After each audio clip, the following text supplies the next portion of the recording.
A paz do Senhor, meu amado, minha amada, povo santo de Deus. Estamos começando mais um podcast falando de Bíblia. Hoje eu estou aqui num ambiente diferente, eu estou direto da área técnica. E o pastor Paulo está lá à mesa e é o convidado de hoje e vai estar respondendo perguntas do Instagram. É isso mesmo, você que faz parte lá do Instagram, @falando de Bíblia oficial, pode ter a sua pergunta respondida aqui hoje. Se você não segue ainda lá no Instagram, segue agora, @falando de Bíblia oficial e interaja por lá. E lá você pode também fazer a sua pergunta e ter ela respondida aqui no podcast ou durante a semana, porque todos os dias, às 18 horas, sobe um vídeo novo aqui no canal. Beleza? Então hoje nós estamos aqui mais uma vez com o nosso convidado ilustre especial, o nosso mestre do canal, pastor Paulo Nascimento. Shalom, shalom, meus queridos irmãos. Como está a sua mente? Como está o seu coração? Espero que seja tudo na mais perfeita paz. Uma alegria poder, uma vez mais, estar aqui cooperando, tentando tirar as suas dúvidas segundo a Bíblia. Nada mais do que a Bíblia, falando de Bíblia. E aí, Daniel? E aí, pastor Paulo, está preparado para as perguntas de hoje? Rapaz, a gente nunca se sente tão preparado, né? Porque o frio na barriga continua o mesmo, de sempre. A mão começa já a suar frio aqui. Mas é sempre uma alegria estar aqui com vocês.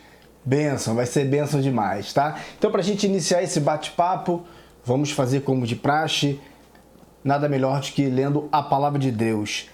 E o versículo de hoje está lá em Mateus, capítulo 22, versículo 29, que diz assim: Jesus, porém, respondendo, disse-lhes: errais não conhecendo as Escrituras, nem o poder de Deus. Então, com base nessa palavra maravilhosa, nós vamos iniciar o nosso bate-papo hoje já com uma pergunta lá em cima, meu pastor. Eita! Uma pergunta que é frequente. Eu já vejo muitas pessoas discutindo isso pela internet, né? Cada um dá uma resposta. Então, hoje nós vamos ver a resposta do pastor Paulo Nascimento. Pastor Paulo Nascimento, a pergunta que veio lá do Instagram é essa: qual era o espinho da carne de Paulo? É de Paulo, não é o do pastor Paulo não, tá bom? Tá certo. Meus queridos irmãos, é sempre um prazer estar aqui com vocês. Agradecer ao Daniel pela oportunidade de estar uma vez mais aqui na produtora Estúdio D, podendo gravar mais um Falando de Bíblia. E nessa feita, a pergunta que veio lá do Instagram é complicada, né? Qual era o espinho na carne de Paulo? Muita gente já se debruçou a estudar e eu acredito que aqueles que foram mais coerentes nessas respostas foi o reverendo Hernandes Dias Lopes, o reverendo Augusto Nicodemos Lopes, que fez aqui na Semana Teológica da Assembleia de Deus de Venda da Cruz, aqui na divisa entre Niterói e São Gonçalo, no Barreto, um apanhado do grego. O pastor Jonas Madureira, quando ele escreve o seu livro Inteligência Humilhada, da editora Vida Nova, sobre a palavra infectum, do grego. Eu não vou entrar em pormenores aqui do grego, mas nós vamos ler o texto bíblico conforme está escrito na nossa tradução do português, ok? Abra sua Bíblia, segunda carta de Paulo Apóstolo à Igreja de Corinto, capítulo de número 12, diz assim, verso 7. E para que não me ensoberbecesse com a grandeza das revelações, foi-me posto um espinho na carne.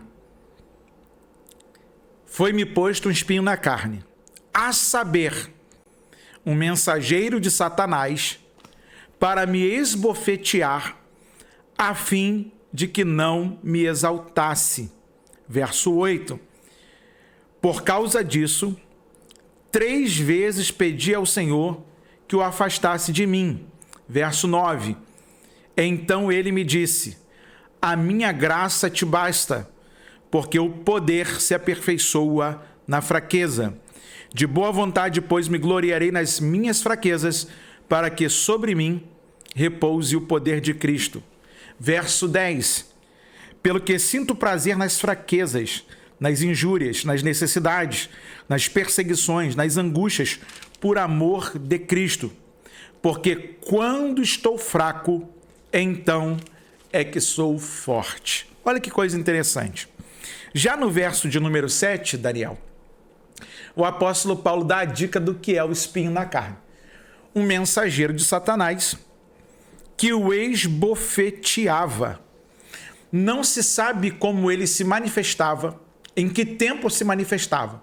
É interessante você perceber que Paulo vai orar por 3 vezes.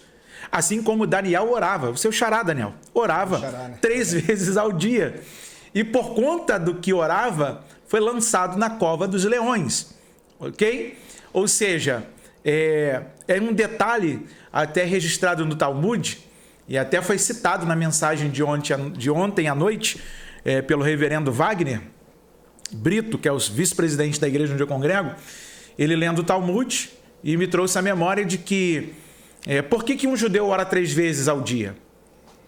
Porque em Abraão começa a oração matutina, em Isaac a oração da tarde e em Jacó a oração da noite.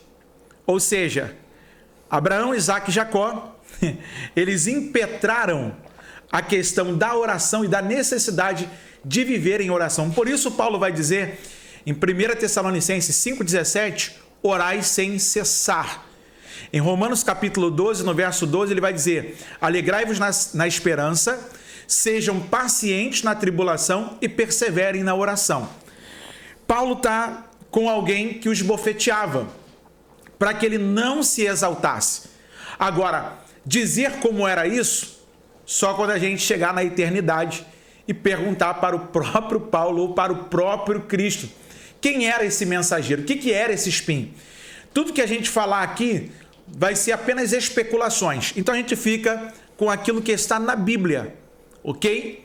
Um mensageiro de Satanás que o esbofeteava. Como se manifestava?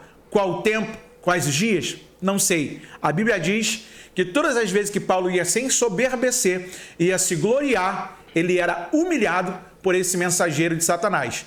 Aí você lembra daquilo que Martinho Lutero já dizia no seu livro Nascido Escravo, que até o diabo é um cão preso na coleira de Deus para cumprir também a sua vontade. Quando Paulo ia para poder se gloriar, Deus permitia que o mensageiro ia e o esbofeteava. Esse era o espinho na carne de Paulo. Então pode ser encarado, né, meu pastor, como um freio, né? Porque toda vez que ele se gloriasse, né, vinha o mensageiro e o esbofeteava, né, como o senhor falou. Então a gente pode encarar nos dias de hoje, eu vejo pessoas falando isso, então eu achei interessante essa conexão. O espinho na carne, se a gente trazer para os dias de hoje, para a nossa vida, pode ser algo que nos freie, né, que não deixe passar a nossa carne, né, se gloriar pelas coisas que são para a glória de Deus, pode ser isso? Sim, com Paulo é exatamente isso. Por que eu falo que eu não entro nas especulações? Porque nas especulações, alguns dizem que Paulo tinha problema de miopia e poderia ser esse o espinho na carne dele, porque uma vez ele quis escrever uma determinada carta para uma determinada igreja e ele escreveu com letras garrafais, letras grandes. Ele até gastou papel demais para poder escrever aquela carta, porque a letra dele era grande, ele tinha um problema de miopia, segundo eles. Outros já vão dizer que numa determinada viagem ele pegou uma malária e teve problema. Outro vai dizer que ele se apaixonou pela irmã de Estevão, que ele consentiu na morte de Estevão e por isso ele não poderia dar prosseguimento ao seu relacionamento. O texto não fala nada disso. O texto diz que um mensageiro de Satanás servia como freio, como você bem retratou, Daniel. Servia como freio. Por que um freio? Porque todo homem, uma vez que Deus o usa, ele se acha muito útil no reino de Deus. Isso é até legal. Mas isso não quer dizer que porque Deus usou uma vez, Deus vai usá-lo sempre, irá usá-lo sempre. O problema é que tem gente usando Deus e dizendo que é Deus que está usando. E aí entra nessa galera de hoje aí que de vez em quando toma um baque. Aí diz assim, não, foi o diabo. Não, foi um freio de Deus. Porque quem comanda a nossa história é Deus. Quem escreve e quem está no controle de tudo sobre a nossa vida é Deus. O diabo não tem poder de escrever a nossa história, mas ele pode aparecer na nossa história segundo a permissão de Deus, assim como apareceu na história de Jó, ok? Perfeito, meu pastor. Respondida aí a pergunta do nosso amigo lá do Instagram. Agora vamos para a segunda pergunta que vem lá do Anderson Souza, de São Paulo. Essa pergunta aqui também gera um grande questionamento no meio do povo aí. Jesus invalidou o Antigo Testamento, meu pastor? Jesus invalidou o Antigo Testamento? Rapaz, eu não sei de onde esses camaradas tiram isso. Jesus era judeu. Ele era filho de Miriam e de Yosef, Maria e José. Ele nasceu num lugar que era humilde, o que nós chamamos no populacho aqui de comunidade, de favela.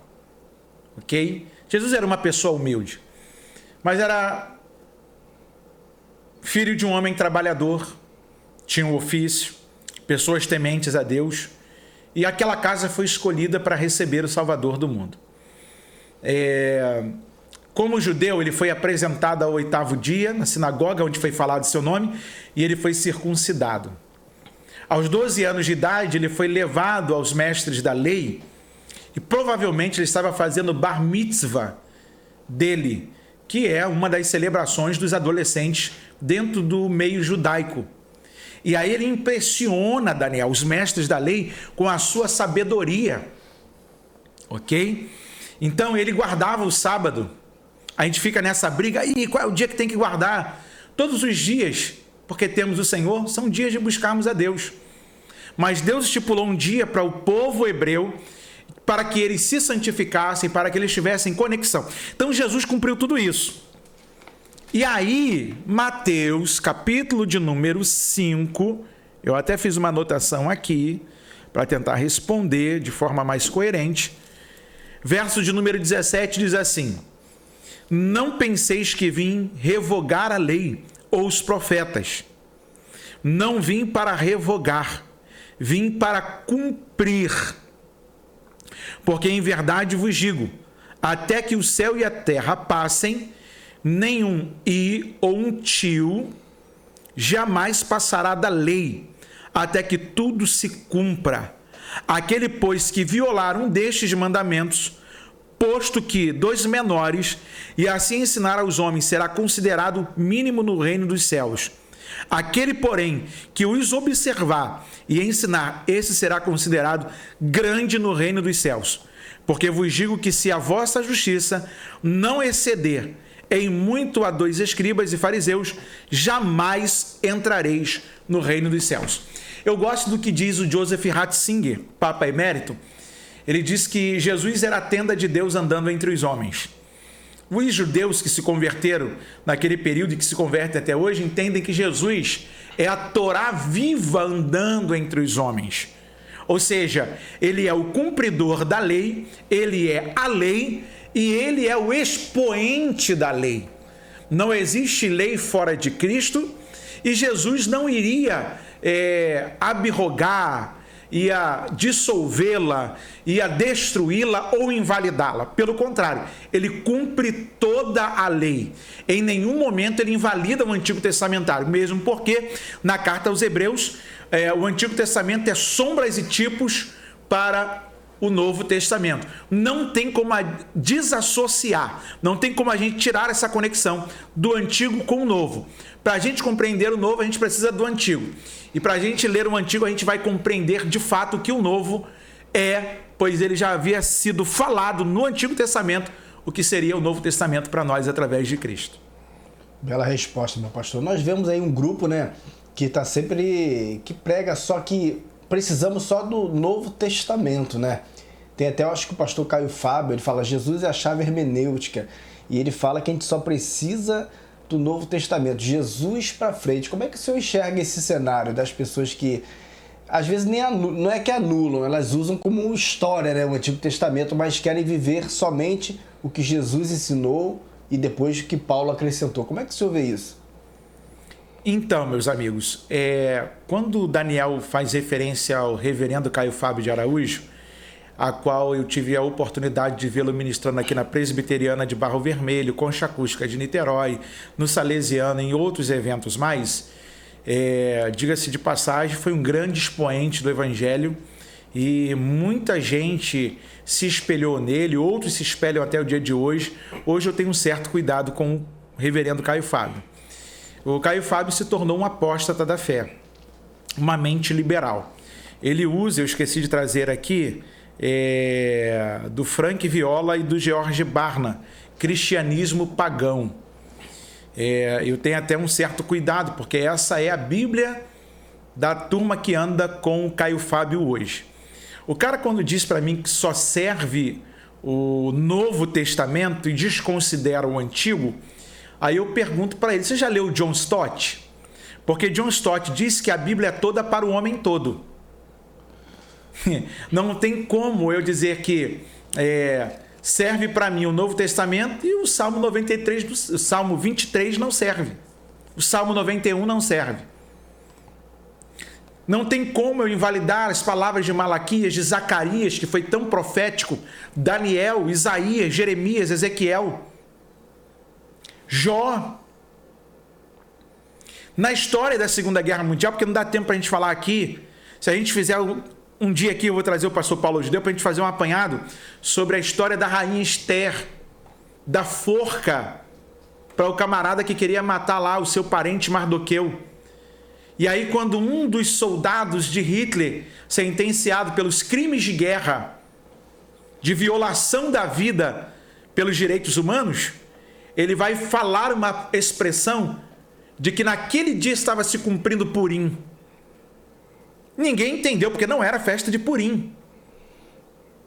Aí, quando a gente vai ver a conexão do Antigo Testamento com as coisas ainda dos nossos dias, por exemplo, muita gente prega sobre Ezequiel, capítulo 37, mas pouca gente sabe que Ezequiel 37 tem a ver com o nascimento da nação de Israel e também o arrebatamento da igreja, onde teremos a prestação de contas e também as premiações daqueles que perseveraram.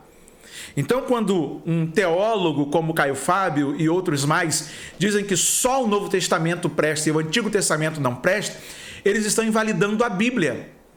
Quem são eles para tentar invalidar a palavra de Deus, se o Antigo é a conexão com o Novo? E a gente só consegue compreender o Novo quando a gente faz uma leitura do Antigo. Não tem como tirar a mão que está entrelaçada um ao outro e desfazer esse casamento do Antigo com o Novo. Aí eu fico com as palavras de John Stott, eu repito: a Bíblia é toda para o homem todo. De Gênesis a Apocalipse, ela é toda para o homem todo. Perfeito, meu pastor. O Bruno Camargo, lá do Instagram, pede para o senhor falar um pouco sobre o apóstolo Paulo. Falar do apóstolo Paulo para mim é uma alegria, porque eu fui muito ranzinza com esse nome Paulo por muito tempo. Quem deveria ter esse nome Paulo lá em casa era o meu irmão Renato. Mas aconteceu uma coisa lá em casa lá, que o papai não quis colocar o nome de Paulo no Renato, botou o nome do meu irmão de Renato e sobrou para mim como Paulo. E aí eu fui estudar um dia sobre a história do apóstolo Paulo. Paulo foi um grande bandeirante da fé. E eu acredito que muitos de nós cristãos, se ouvíssemos o que Paulo ouviu da boca de Ananias, nós não iríamos querer nada com o evangelho. Porque quando você lê Atos dos Apóstolos, capítulo de número 9, eu vou ler esse texto para você depois você não falar assim: o pastor Paulo está inventando história. Eu até outro dia conversava com um amigo pregador que postou um vídeo lá de um irmão pregando sobre Paulo, dizendo que se alguém contasse para Paulo isso e aquilo, ele não iria sofrer os naufrágios, ele teria desistido. Bom, vai viajar em outro lugar. Que maionese com temperada que você comeu, que você teve essa dor de barriga tão braba. Atos dos Apóstolos, capítulo de número 9, narrativa lucana, verso de número 15. Mas o Senhor lhe disse para Ananias: vai, porque este é para mim um instrumento escolhido para levar o meu nome perante os gentios e reis, bem como perante os filhos de Israel. Verso 16. Pois eu lhe mostrarei quanto lhe importa sofrer pelo meu nome. Porque a ideia que o brasileiro tem é de um evangelho que se só tem coisa boa, notícia boa, aplausos, reconhecimentos. Paulo pregava e ganhava cadeia como oferta.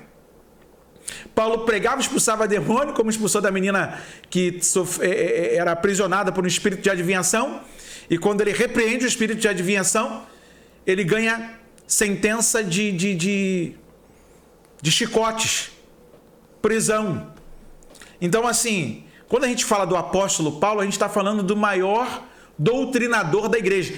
Aí cai o mito que a minha turma, quando eu era pequeno, falava do púlpito. Deus não escolhe os capacitados, Ele capacita os escolhidos. Ué, por que ele então não colocou outro para falar no lugar de Paulo? Paulo era capacitado, mestre da lei, aluno de Gamaliel. O camarada estava entre os árabes, falava árabe. O cara descia entre os romanos, falava lá a língua que era grega. O cara falava entre os hebreus, hebraico. Descia para outro lugar, falava no idioma dos camaradas. O cara era poliglota. O cara era doutor da lei. E de hebreu para hebreu não tinha como comparar Paulo. Paulo era o que nós chamamos de o elemento emblemático. Nós vamos chamar aqui de tesouro daquilo que era o melhor da sua época. E aí falar de Paulo, quando ele fala sobre predestinação, eleição, justificação, glorificação, ele não está falando de nada novo, ele fala de algo que já tem dentro do judaísmo. Então, assim, é muito, muito bom quando a gente estuda sobre Paulo, porque a gente começa a entender o comportamento da igreja. A gente falando sobre Paulo na igreja, a gente precisa pregar mais sobre Paulo, porque ele fala de doutrinas. Pouca gente que sabe de doutrina é porque não estudou sobre as cartas do apóstolo Paulo. E aí fica nessa aí. Aí fica a galera tentando inventar coisas no texto, quando ele ouviu da boca do profeta do Senhor, quando o Espírito do Senhor impulsionou Ananias, dizendo assim: importa o quanto ele deve padecer, ou seja, sofrer por amor do meu nome. Ou seja, para Paulo não foi um mar de facilidades. Foram naufrágios, espancamentos, cadeias, mas em nenhum momento você vê Paulo reclamando. Pelo contrário, você vê Paulo regozijando pela cadeia, pelos sofrimentos, coisa que os crentes de hoje não sabem fazer. Regozijar encarando as negativas da vida e as perseguições dos nossos dias. Bela resposta, meu pastor. Enquanto o senhor toma uma água aqui, deixa eu falar aqui com quem está nos assistindo. Você que chegou até aqui, não esqueça de deixar o seu like, se inscrever nesse canal e interagir aqui no bate-papo, tá? E em todos os vídeos que rolam aqui no canal. E tem uma novidade, em todos os vídeos agora você pode observar que tem um coraçãozinho chamado valeu. Você pode estar deixando o seu valeu aqui nos vídeos. Para que serve esse valeu? Para você incentivar o canal Falando de Bíblia a continuar produzindo esse conteúdo de qualidade. Você pode ajudar com qualquer quantia. Você vai apertar lá no valeu, é um próprio recurso do YouTube. Os recursos que o YouTube nos dá é justamente para isso, para que quem produz o conteúdo possa se manter produzindo conteúdo e continuando a trazer esse material de qualidade para quem assiste. Então, você que está acompanhando aí os vídeos que sobem todos os dias aqui às 18 horas, esse podcast, deixa um valeuzinho aí em qualquer quantia que você vai estar abençoando aí o canal, o Pastor Paulo Nascimento. E você pode também estar participando lá no Instagram, @Falando de Bíblia Oficial. Lá você pode interagir com o Pastor Paulo, ele abre lá caixinhas de pergunta para você estar respondendo. Você pode mandar um vídeo com alguma bizarrice, alguma coisa, alguma novidade, alguma coisa que está acontecendo nesse mundo gospel, pentecostal, ou seja, independente da denominação. Você pode mandar um vídeo para o Pastor Paulo fazendo uma pergunta para ele. Você pode também estar interagindo com ele diretamente lá, que ele está sempre interagindo com quem os segue. E vai ser bem legal. Então segue lá, @Falando de Bíblia Oficial. E não esqueça de deixar sempre o seu comentário sempre que subir um vídeo aqui, que é muito importante a sua opinião e a sua interatividade. Que aqui nos comentários, né, as pessoas começam cada um a expor sua opinião e assim as pessoas vão aprendendo mais, vão tirando dúvidas e vão também cada um expondo a sua ideia. E isso é importante, essa interatividade aqui nos comentários. Tá bom? Se você quiser participar aqui também da tela, hoje não está aparecendo, mas tem uma tela ali que você pode estar aparecendo para anunciar a sua empresa. É isso mesmo, anuncie a sua empresa aqui no bate-papo Falando de Bíblia. É muito fácil, é só você ir aqui nos comentários, na descrição desse vídeo e mandar uma mensagem para o WhatsApp que aqui está disponível ou lá pelo Instagram e falar diretamente com a secretária do Pastor Paulo, tá? Então, colabore e ajude com esse projeto Falando de Bíblia que tem nos ajudado. Eu me incluo também, sou muito alimentado e ajudado aqui com os ensinamentos do pastor Paulo, que ele fala mesmo, que tem que falar, ele fala, ele mostra, e a gente está sempre crescendo na graça e no conhecimento. Pastor Paulo, molhou o gogó aí? Molhei o gogó, tá melhor. Então segura aí que essa pergunta aqui é daquelas, hein? Olha só, hein? Essa pergunta veio lá da caixinha de perguntas do Instagram. Olha o que perguntaram. Judas traiu, mas teve remorso. Pode ser considerado que ele se arrependeu e teve direito à salvação? Deixa eu respirar. Respira bem. A gente tem que discernir o que é remorso e o que é arrependimento. Remorso é o sentimento de que, muitas vezes, a gente sabe que errou, mas a gente não quer admitir que errou. Remorso é aquele famoso juízo que fica martelando na nossa cabeça para a gente poder voltar ao que era, mas aquilo, às vezes, por arrogância, às vezes, o que vão dizer de mim, o que vão pensar de mim, e a gente acaba por não fazer um retorno àquilo que era para ser feito, e a gente acaba por ser dominado. Isso é o remorso. É o sentimento de que a gente errou, mas não quer admitir.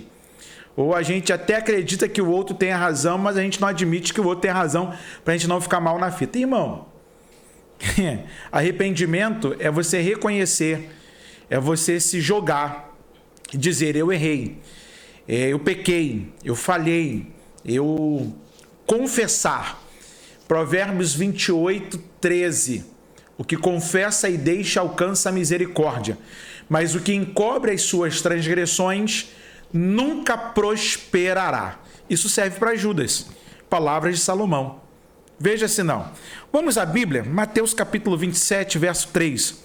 Então Judas, o que traiu, vendo que Jesus fora condenado, tocado de remorso, devolveu as 30 moedas de prata aos principais sacerdotes e aos anciãos, dizendo: pequei, traindo sangue inocente. Eles, porém, responderam: que nos importa? Isso é contigo. Então Judas, atirando para o santuário as moedas de prata, retirou-se e foi enforcar-se. E os principais sacerdotes, tomando as moedas, disseram: não é lícito deitá-las no cofre das ofertas, porque é preço de sangue. E, tendo deliberado, compraram com elas o campo do oleiro, para cemitério de forasteiros. Por isso, aquele campo tem sido chamado até o dia de hoje campo de sangue.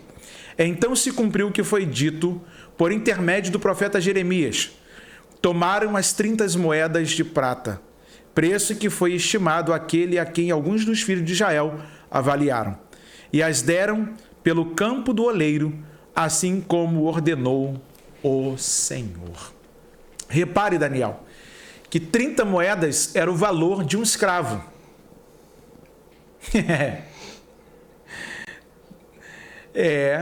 30 moedas era um valor de um escravo. Olha que interessante. Você vê que a trama que Judas é engodado é porque a Bíblia vai nos alertar que Satanás entrou no seu coração. Judas teve o melhor pastor, a melhor mensagem, o melhor discipulador, teve as maravilhas e os milagres na sua frente, e mesmo assim foi considerado filho da perdição. Dá para você imaginar isso? O cara está diante da salvação, o cara está diante do Senhor, está diante de Jesus, da maior oportunidade. Eu gostaria de estar diante de Jesus, pelo menos ver de longe o que Jesus poderia operar. O cara teve de frente e mesmo assim negou. E aí, Daniel? Complicado, hein? Ai, Jesus. E aí, eu acredito que foi uma irmã, eu não vou lembrar o nome, eu peguei aqui rápido e coloquei na nossa pauta, mas eu até respondi lá na caixinha de respostas lá. Não, ele não teve direito à salvação. Ele era um filho da perdição. Poxa, mas ele andou do lado de Jesus. Quantas pessoas têm a oportunidade? Elas ouvem as palavras de Jesus. elas veem os milagres de Jesus. Elas vão para a igreja e ficam impactadas quando alguém é usado por Deus para elas. Mas elas continuam negando a Jesus. Quando elas saem dali, voltam a pecar, voltam às suas vidas para a prática do pecado, para ofenderem a Deus, para blasfemarem contra Deus, mas elas usam o evangelho como um paliativo, como alguém que entra numa farmácia e pega um analgésico para curar uma dor de cabeça, que pode ser um apontamento de uma doença muito mais agravante. Então, falando-se de Judas, biblicamente falando, ele teve remorso e não arrependimento. Pastor, vamos colocar aqui uma situação em Judas ainda. Fala aí. Ele se enforcou, né? Então, será que se depois que Jesus passasse pela cruz, né, ele voltasse, se Judas não tivesse se suicidado, né, tirado sua própria vida, e Jesus retornasse, será que a história de Judas mudaria? Ele poderia ser salvo nesse sentido, se ele não tivesse se suicidado, mesmo fazendo o que ele fez, com a ressurreição de Jesus? Será que havia essa possibilidade? Daniel, enquanto há uma oportunidade de vida, há oportunidade para o arrependimento. O texto é muito claro que ele entende que ele vendeu um inocente. Porque existe o tribunal da terra, ok? Onde você tem hoje o fórum. Você tem o tribunal de Deus, que é o tribunal onde há a justiça perfeita. E existe o tribunal da sua consciência. Essa eu aprendi com um velho e saudoso pastor Moisés Feitosa, daqui da Assembleia de Deus Jardim Nogueira. Fui aluno dele lá no seminário. Pastor Moisés falava sobre os 3 tribunais. O tribunal da sua consciência é o que pesa quando ninguém te vê. O que a sua consciência está te falando, meu filho? Era bonito você ouvir um homem cheio de sabedoria, cheio do Espírito Santo, tinha uma eloquência muito bonita e dramática para envolver a gente na mensagem, sabe, Daniel? E o tribunal da consciência de Judas o levou a fazer o quê? A se perder em si mesmo. Suicídio. O vazio pelo qual ele tem da existência de Deus faz ele cometer o ato mais covarde que o homem pode cometer: tirar a sua própria vida. Aí a gente entra no assunto, Daniel, de que, e aí? O suicida, por que ele se suicida? Você já parou para pensar nisso? Tem alguma coisa a acrescentar como pergunta? Sobre suicida? É uma questão bem complicada, né? Porque o suicida, ele tirando a sua própria vida, a gente entende que é um ato de desespero, né? Que ele está no momento daquele que não sabe mais o que fazer. Mas que de repente não, eu afirmo com certeza, quando a gente tem esse espaço preenchido por Deus, eu acho que no pior momento da nossa vida, o Espírito Santo nos conduz para outro caminho. Seria isso? A Bíblia fala sobre 2 suicidas, Saul e Judas. Saul se suicida, ele se joga na sua própria espada, pedindo para o seu soldado cravar a espada nele e matá-lo, e o soldado não quer fazê-lo. Ele toma a espada e se suicida, porque ele não quer passar pela vergonha de morrer pelas mãos dos filisteus. É um orgulho que ele tem de, como hebreu, não querer morrer na mão de seus inimigos. Parece até louvável, parece. Existem outros mais, que eu também não vou entrar na polêmica aqui, por exemplo, de Sansão, que as pessoas o colocam como um sacrifício. Na verdade, ele também é um suicida, mas é um assunto para outro dia.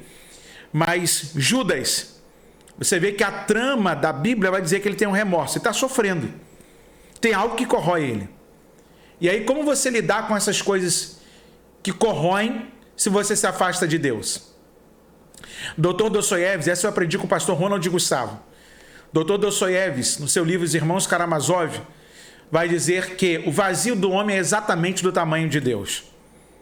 Ao invés de Judas voltar para reconhecer, ele vai se isolar. Porque qual é o problema do pecado na vida do homem, Daniel? Desde o Éden. É que todas as vezes que ele ofende a Deus, ele quer se isolar. E todo homem que quer ir viver de forma independente, isolada de Deus, ele pode cometer as atrocidades mais horríveis que ele possa ser levado. E aí, existe um mandamento. Qual é o mandamento? Não matarás. Assim como eu estou proibido de matar a você, tirar a sua vida e de qualquer uma outra pessoa, eu também não posso tirar a minha própria vida. No mandamento, quando diz não matarás, isso é concernente ao meu próximo e a mim mesmo. Eu não posso tirar a graça que Deus me deu. Se eu assim o fizer, eu estou dizendo que o que Deus me deu não valeu a pena.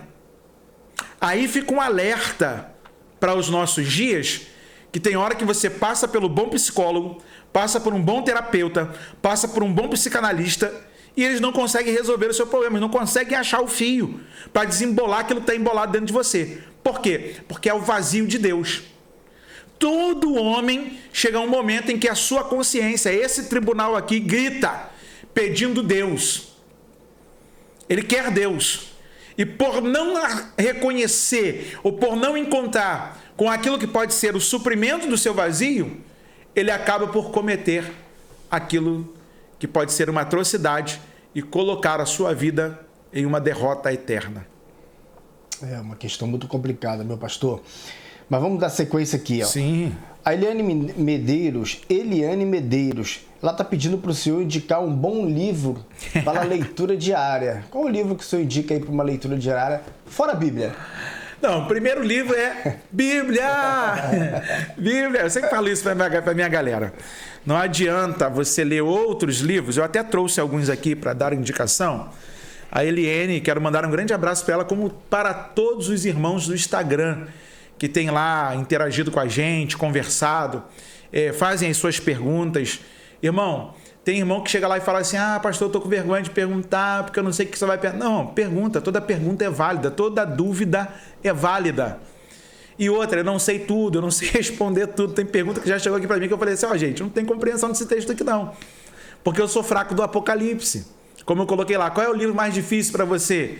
Coloquei os proféticos, coloquei o livro de Daniel, coloquei o livro do Apocalipse. A maioria votou no Apocalipse, mas olha, tem uma... Primeiro que eu vou indicar esse aqui, ó. Reflexões sobre a Torá. Moshe Grilak, da editora Sefer. É uma obraça. Aqui você vai enxergar Jesus direto nas paraxás dos Hebreus, suas porções de estudo, bem resumida por Moshe Grilak. Da editora Fiel, esse aqui, Augustus Nicodemos Lopes. Olha o tema: Apóstolos, verdade bíblica sobre o apostolado. Se não me salvo engano, foi o seu TCC. Se não me falha a memória, não sei se é para o seu mestrado ou para o seu doutorado. Está aqui, ó, uma obraça. Ele responde se tem apóstolo para os nossos dias ou não. Uma outra obra é de Kenneth Bail, Jesus pela ótica do Oriente Médio, estudos culturais sobre os evangelhos. O cara é analítico, o cara é, assim, pontual para quem gosta do sermão expositivo. Você encontra muitos tesouros referenciais aqui. Ele foi professor em Jerusalém, da escola lá, da Yeshivá, e da faculdade lá dos Hebreus, lá, um cara muito bom. Esse aqui é um livro que eu apoiei muito lá no grupo do Falando de Bíblia. O reverendo Wilson Plaza, que é um grande amigo, me deu uma coça. Eu apanhei, irmão. Eu li esse livro todo numa madrugada, Eleitos Mais Livres. Uma perspectiva equilibrada entre eleição divina e o livre-arbítrio, de Norman Geisler. Rapaz, pensa, eu apanhei. Os presbiterianos me bateram, mas me bateram, porque eles leram esse livro muito antes de mim. Eu já fiz umas 4 leituras desse livro aqui, que é muito bom também, principalmente para os assembleianos. Ele faz uma defesa sobre o livre-arbítrio e são doutrinas. E o último que eu posso indicar aqui é do ex-frei Leonardo Boff. O Senhor é meu pastor, consolo divino para o descanso, para o desamparo humano. Consolo divino para o desamparo humano. Eu conheci esse livro aqui quando o pastor Ronald Gustavo estava fazendo uma mensagem sobre o Salmo 23.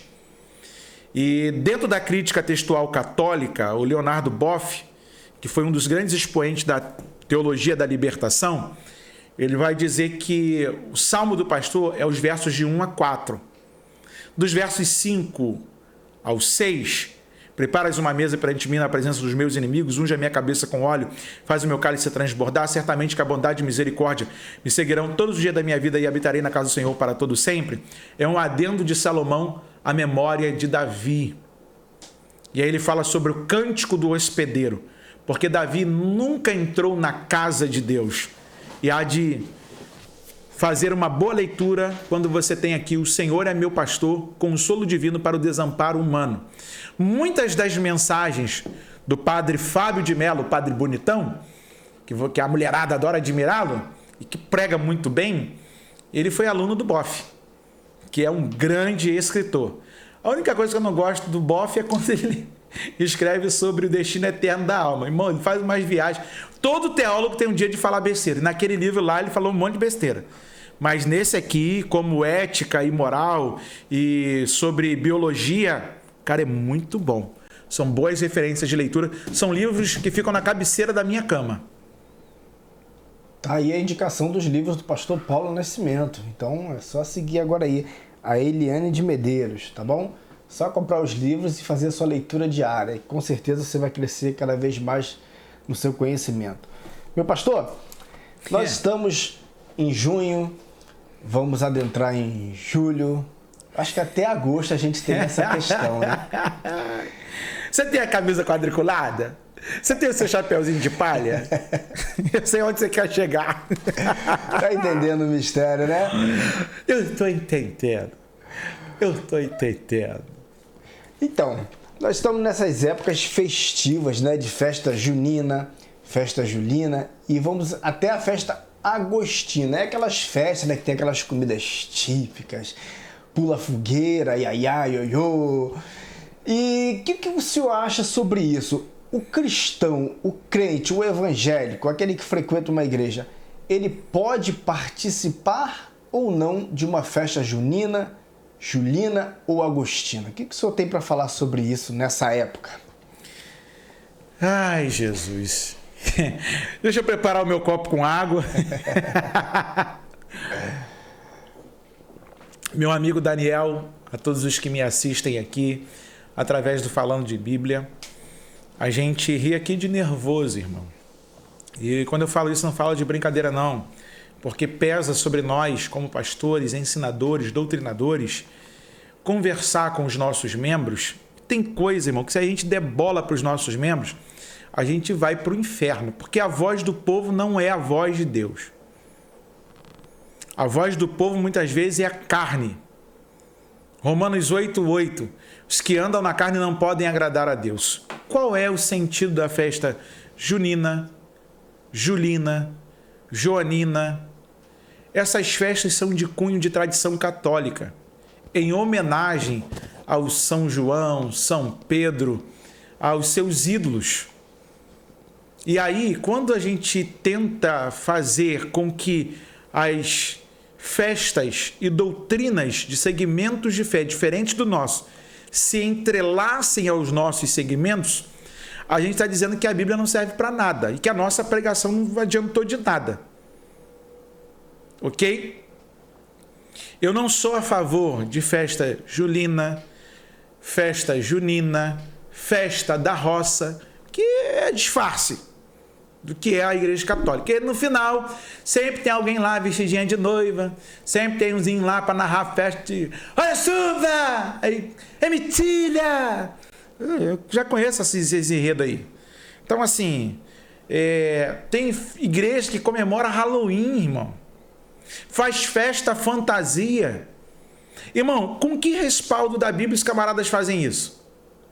Pastor, você está dizendo que a gente não pode fazer festa? A gente pode fazer festa. O que mais tem dentro do conluio judaico é festa.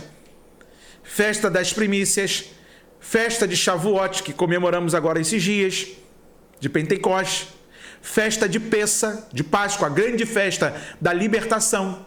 onde Cristo instituiu o Novo Testamento. Ele diz que esse pão que simbolizava o seu corpo, o vinho que simbolizava o seu sangue, era o Novo Testamento que ele estava nos dando. O que mais tem dentro do meio judaico são festas. Festa de Purim, festa dos tabernáculos. Agora, o povo, não tendo o que inventar, ainda chama isso de isca de evangelização, que eu não concordo.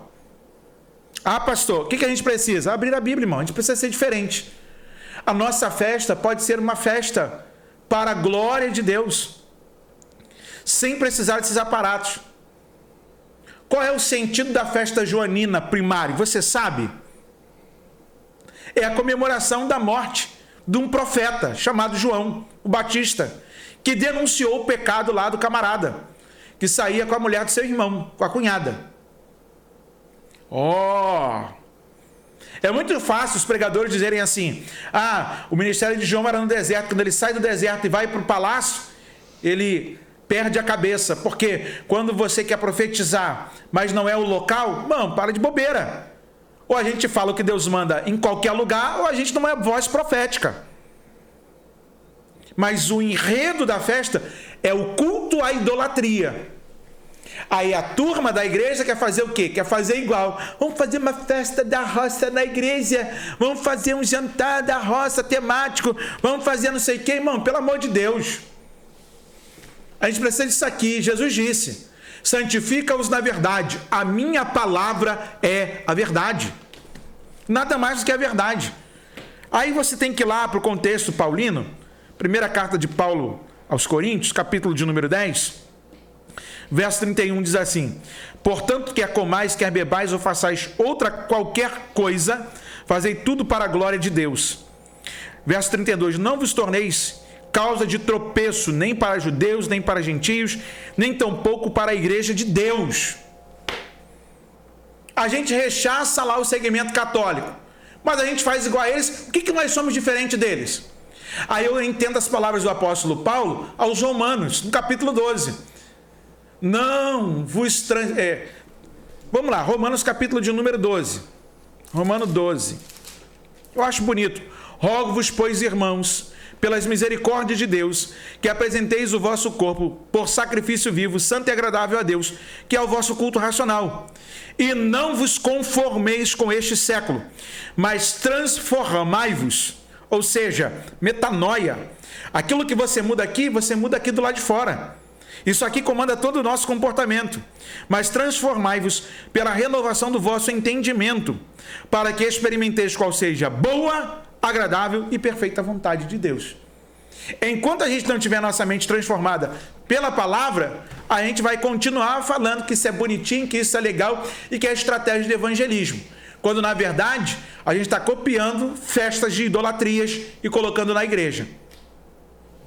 Meu pastor, o senhor trouxe um olhar para a igreja relacionado às festas juninas, né? A festa disfarçada, né? Por exemplo, festa do milho, festa da roça, nós sabemos que são festas que estão disfarçadas, né? Com outro nome, mas é o mesmo sentido, com as mesmas comidas típicas, com o mesmo ritual feito nas festas juninas. Agora a pergunta é, dentro da igreja o senhor já afirmou que é contra e é errado, mas uma pessoa, um cristão, participar de uma festa junina, fazer uma festa junina em sua casa com a sua família, participar de uma festa junina em um hotel, em outro lugar, isso seria também muito errado, a pessoa participar daquela cultura brasileira que é a festa junina fora da igreja? Então, Daniel, Deus é acultural. A Bíblia é acultural. Porque, por exemplo, você já pensou se a gente fosse pela cultura? Exemplo, na Escócia o homem usa o kilt, que parece uma saia. Já pensou? Se a gente colocar... A Bíblia fala assim, não use o homem roupa de mulher, nem a mulher roupa de homem.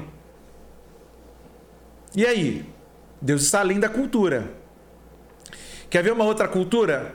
Tem um lado lá da África que os homens, quando as suas filhas nascem, eles amputam as meninas retirando o seu clitóris. Já pensou se a gente começa a fazer isso aqui no Brasil?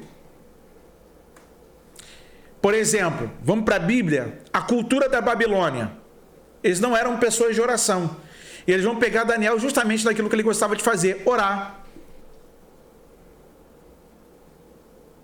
Até a alimentação de Daniel foi diferente, porque parte daquela alimentação, historicamente, era deitada aos pés de Baraque e Merodã. Aí Daniel se separa para não se contaminar com o manjar do rei, para ele não comer a comida que era sacrificada aos ídolos. Ele não quer a mistura, porque ele sabe que o seu Deus é santo. Não tinha sacerdote para orientá-lo ali. Assim como José no Egito. José foi acultural. Mas José continuou sendo um hebreu lá. E mantendo as suas convicções em Deus. O problema é que nos nossos dias as pessoas acham que Deus afrouxou a sua lei. Como disse Abacuque, quando perguntou para Deus, onde tu estás com a sua lei e sua afrouxa? Não, a lei de Deus não afrouxou. Os homens é que tentam afrouxar a lei de Deus. Pegou, Daniel? Peguei. Então, assim, quando você... Por exemplo, você tem 2 filhas meninas, estão estudando. Aí chega um bilhetinho para você. Senhor responsável, no mês de junho nós teremos uma festa junina e estamos colocando aqui como pedagógica e obrigatória. Nenhuma escola pode obrigar o seu filho a participar da festa junina. Mas um monte de crente acha bonitão comprar a roupinha, comprar o chapéuzinho, fazer aquela maquiagem, manchar o dentinho. Mas parte dessa culpa é nossa, dos nossos pastores, que afrouxam no sermão, que não pregam sobre esses tipos de assunto. Mas quando falam na igreja, acha bonitinho. Não, vai ter festa na igreja. Que é festa? É festa da roça. Por exemplo, Pati de Alferes tem a festa do tomate. Os suíços têm aquela festa lá na Europa, em que eles ficam nos montes e jogam os queijos, e os caras descem correndo. Não sei se você já viu, os caras capotam naquela corrida. Aquilo são festas tradicionais. Aí tem lugares, como no sul do nosso país, que tem a festa que é tradicional do vinho. Você chega lá, você tem que beber. Assim como os alemães têm a festa da cerveja. E aí? Tu chega na festa, vai beber? Como é que eu posso me assentar na mesa com Deus e na mesa com os demônios? Fica compreensível na minha cabeça. Aí eu tenho que falar a Bíblia. Segunda carta de Paulo. Primeira carta de Paulo aos Coríntios, capítulo 10, se não me falha a memória. Não temos como nos sentar na mesa dos demônios e na mesa de Deus. Ou seja, a gente toma ceia e senta na mesa lá da festa da carne. Como é que é isso? E aí nós nos colocamos nos julgos infiéis. Eu acho que fica incongruente, Daniel, para a gente que é cristão, que o evangelho é renúncia. Essa é a nossa grande verdade. O evangelho é uma renúncia. Amém, meu pastor. Então, com esse assunto, nós estamos finalizando mais um podcast falando de Bíblia. Quero agradecer a todos que chegaram até aqui. Não esqueça de deixar o seu joinha, deixe seu comentário e continue participando durante toda a semana aqui do Falando de Bíblia, através dos vídeos que vão subir aqui diariamente às 18 horas. Não esqueça de deixar o seu valeu e também você pode estar participando lá no Instagram, @Falando de Bíblia Oficial. Segue lá e interage com o pastor Paulo nas caixas de pergunta que ele abre lá no Instagram. E também você pode mandar o seu vídeo para ele confeccionar um vídeo resposta para você. E você também pode mandar algum vídeo aí, de repente tem alguma coisa acontecendo nas igrejas aí da sua cidade, da sua região, né? Uma coisa que possa chamar muita atenção e você gere dúvida na sua mente. Você pode pegar o vídeo, mandar para o pastor Paulo e falar: pastor Paulo, você pode explicar isso para mim que está acontecendo aqui na igreja? Que com certeza vai ser um conteúdo aí para esclarecer não só a sua dúvida, como a dúvida de milhares de pessoas que seguem aqui no canal. Meu pastor Paulo, muito obrigado por mais uma vez estar aqui com o Senhor, aprendendo justamente com essa galera que está nos assistindo. É sempre uma noite muito proveitosa estar aqui aprendendo com o Senhor. Essas dúvidas, gente, que são perguntadas aqui, essas perguntas, elas não são só de uma, são de várias pessoas. A gente cita alguns nomes aqui, que é o nome que foi escolhido ali para poder entrar com uma pergunta, mas essa pergunta não é exclusiva dessa pessoa, que muitas outras pessoas têm essas dúvidas. Então, pastor Paulo, nós te agradecemos mais uma vez por você se disponibilizar em estar nos esclarecendo essas dúvidas. E eu lhe passo a palavra agora para o senhor estar finalizando a sua fala, fazendo a oração e encerrando esse podcast maravilhoso. Meu amigo Daniel, eu é quem agradeço pela oportunidade de estar aqui mais uma vez na Produtora Estúdio D, podendo produzir mais um material com qualidade e fazer aqui o nosso bate-papo, a nossa troca de informações. Quero agradecer a cada um dos irmãos lá do Instagram, os que nos acompanham diretamente pelo YouTube, fazendo seus comentários. E nós temos pessoas de muitas denominações: presbiterianos, congregacionais, batistas, assembleanos, comunidade, Igreja da Graça, Igreja Universal. Gente, eu tenho um carinho muito grande por vocês. Esse programa é interdenominacional e eu agradeço pelas orações, pelas palavras de incentivo, pelas pautas que vocês nos enviam. Isso mesmo. Cada assunto que você manda, tem dúvida, tem gente que fala assim: pastor, fala meu nome não. Com certeza nós vamos ocultar o seu nome aqui, mas vamos responder a sua pergunta. Outros não tem problema de mostrarem o seu nome, colocam lá o seu nome. Pastor, essa aqui é a minha dúvida, acredito que seja de outros. Eu agradeço tanto você que pede para ocultar o nome e você que deixa o seu nome, faz o seu vídeo. Muito obrigado pelo carinho, obrigado por caminhar com a gente aqui no Falando de Bíblia, no YouTube e lá no Instagram, @Falando de Bíblia Oficial. Deus abençoe sua vida, Deus abençoe sua casa. Obrigado pelo carinho, continue orando pelo pastor Paulo. Não sei todas as perguntas, como respondê-las, mas abrindo a Bíblia a gente encontra aqui muitas respostas. E aquilo que eu não souber de imediato, eu vou estudar durante alguns dias, por isso eu demoro para algumas respostas, ok? Tem pessoa que reclama assim: pastor, mas eu mandei essa pergunta aqui, eu mandei esse assunto aqui, teve outro irmão lá que me tratou com um desprezo, falou besteira para mim. Irmão, eu não gosto de bloquear ninguém, nem de excluir ninguém. Mas tem hora que você tem que dar um bloquezinho lá em algumas pessoas, freá-las, porque eu trato todo mundo com respeito. E aqui no canal não é um lugar para eu ficar ofendendo pessoas.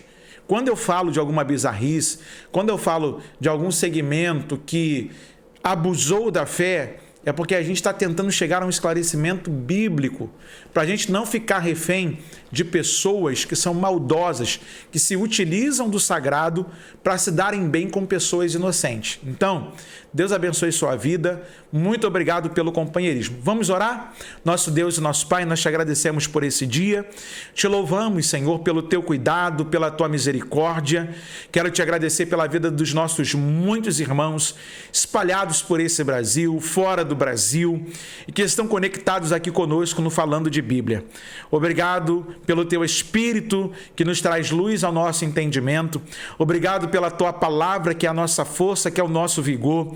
Obrigado pela alegria da salvação. Obrigado, Senhor, pela alegria de termos o nosso nome escrito no teu livro. Obrigado pela vida do Daniel, que me acompanha aqui na Produtora Estúdio D. Continua abençoando sua casa, sua vida, seus negócios. Prospera a vida do teu servo em tudo. Senhor, guarda a vida das suas filhas, suas entradas, suas saídas. Que o Senhor continue conduzindo os passos da herança do Senhor que tem dado ao Daniel e à sua esposa.